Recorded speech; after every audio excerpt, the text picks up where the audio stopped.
Welcome to Helping Leaders Achieve What Matters. And today we have Dave Nelsen, who I know as the technology guru for Vistage. Dave's been like the speaker of the year almost every single year since 2011, top speaker award 2012, 13, 14, 15, 16, 17, 18, 19, 20, 21. You're not setting the bar low enough here, Mark. So, Dave, do you want to tell us just a little bit about yourself? Yeah, absolutely. Well, I guess the first thing I should admit is I'm an engineer by training, and so I proudly wear the title geek. And of course, these days it's the geeks that are inheriting the earth. I've run a couple of software companies, so I've spent 15 years as a Vistage member, sitting in the same seat as the people that we're often serving. And I'm a classic early adopter. I love to get things when they're relatively new and play with them and decide whether they have value or not. So, I'm coming to you through the full virtual studio here, powered by OBS, some wonderful open source software. And if I look around the physical environment that I'm in, probably got 50 IoT, Internet of Things devices that are helping run the household. So, yeah, that's me. I'm a geek. I admit it. And one of the talks that you're going to be giving to several of my groups coming up is on the leadership lessons of Steve Jobs. What would you say is, the audience for this is CEOs and achieve what matters most? What's his top leadership lesson? Oh, top one.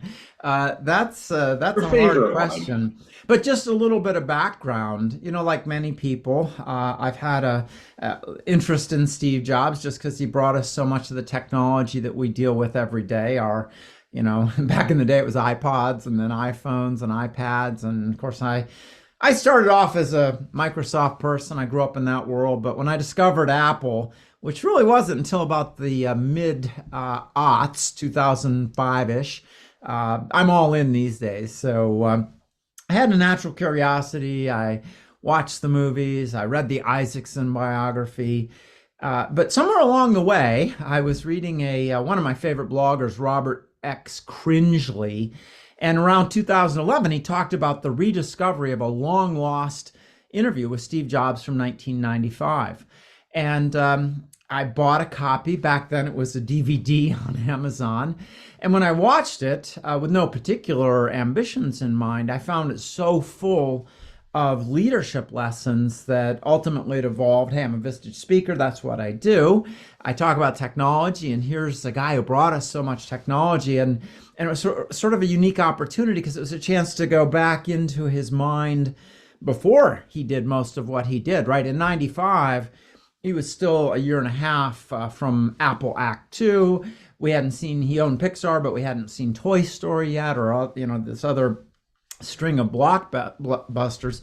So there's so many interesting leadership lessons, but since you asked for one, here's something that to me was a bit of a revelation.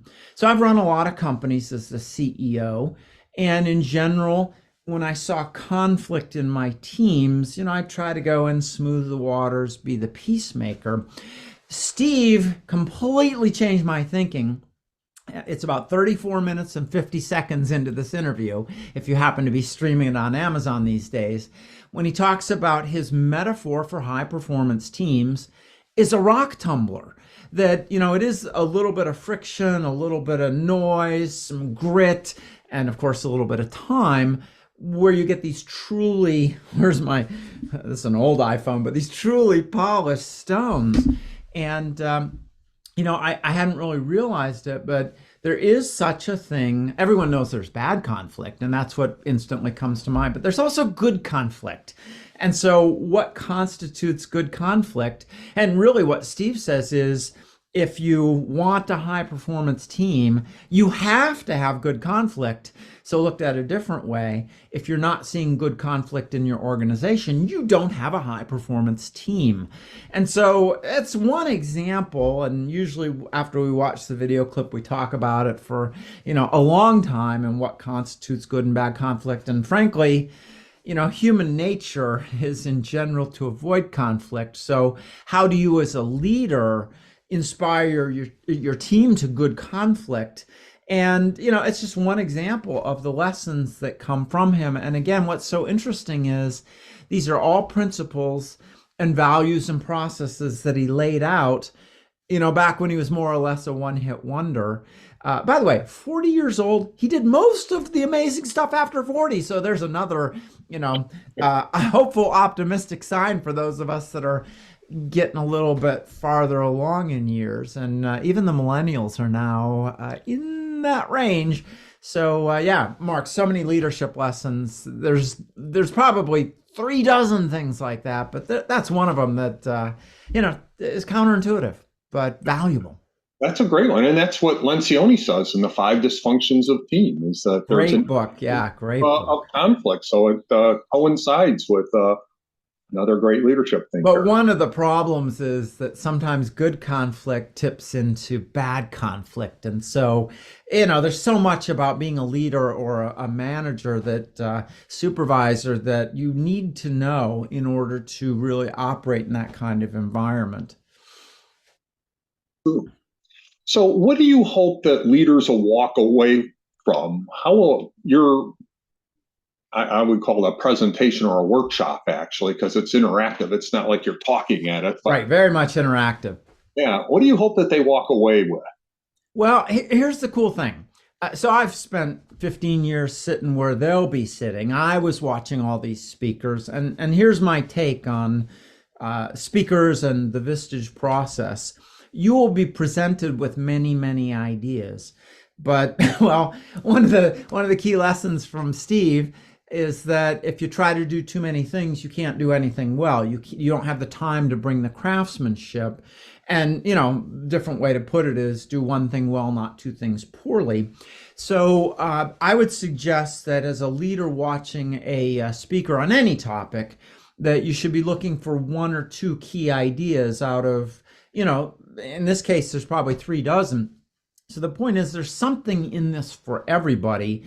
And in our businesses, while in some ways we're all the same challenges, we also are in different domains. And so there are different challenges. And of course, we all have different people. So there are so many options for leaders. And so my goal is don't go after too many of these ideas.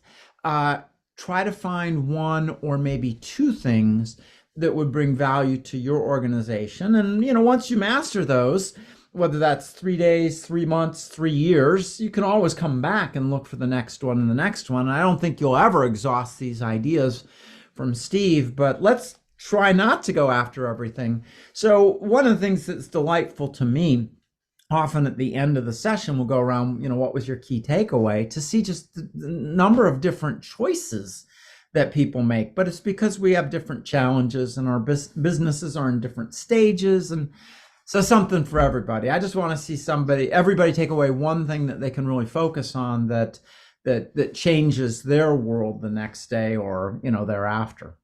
Yes, I think that's a great suggestion. I was a Vistage member for 10 years, and at first it does seem like you're drinking from the fire hose. There's just Sure. so many ideas that you get. And if you implement one or two, I saw it was like going to the gym, that over time my company kept on improving, getting better, more cohesive, more predictable. I mean, that really was the key to my success.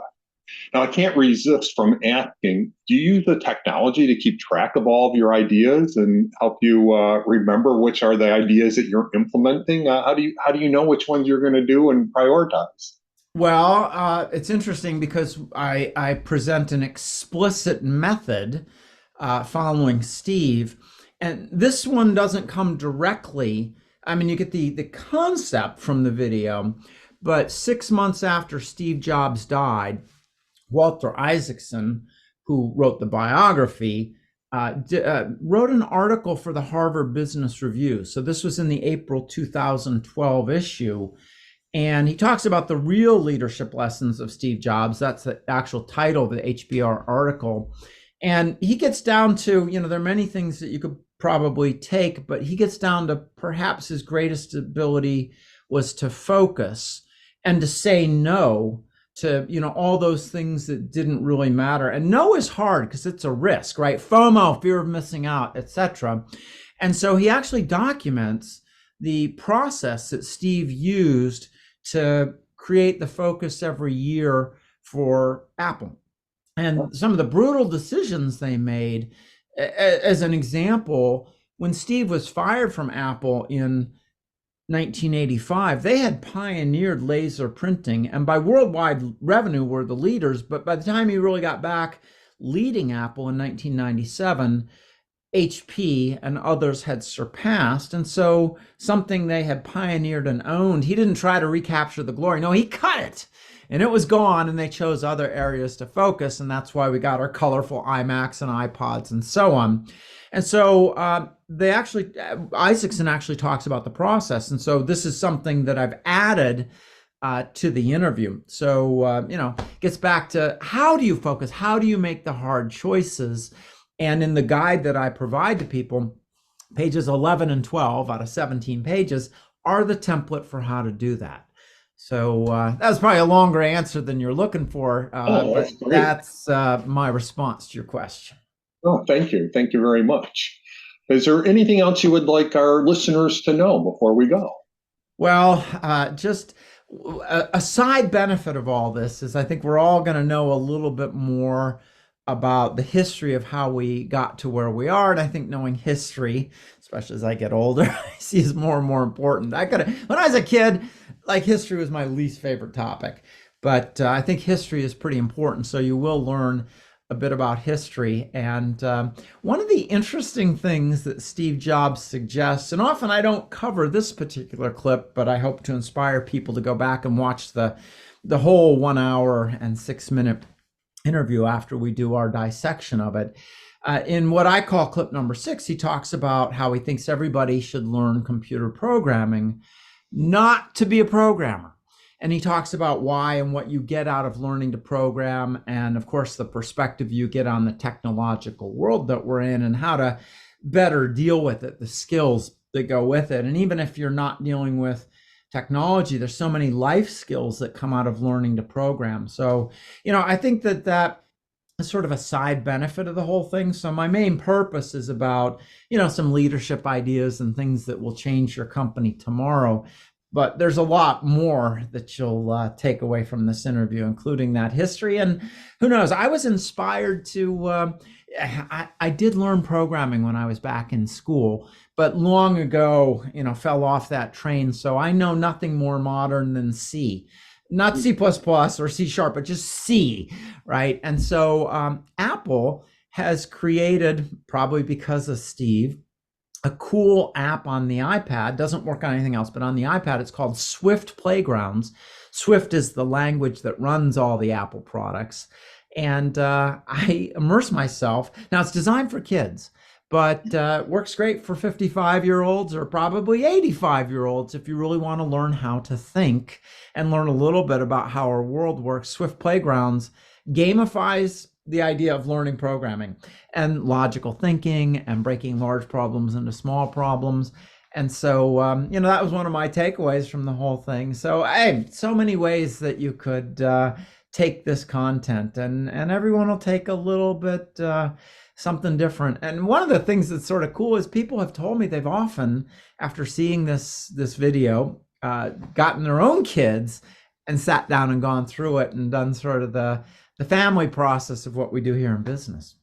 Yeah, I think I'm going to take you up on that. I have an 8.5-year-old and a 10-year-old grandchildren, and I'm going to introduce Get them a couple iPads. The app is free, totally fun. You won't know you're learning anything as you control your little character Byte moving through its digital world, but it really does teach you how to program, and it teaches a lot more than that. So it's not about being a programmer, but it's about learning life skills.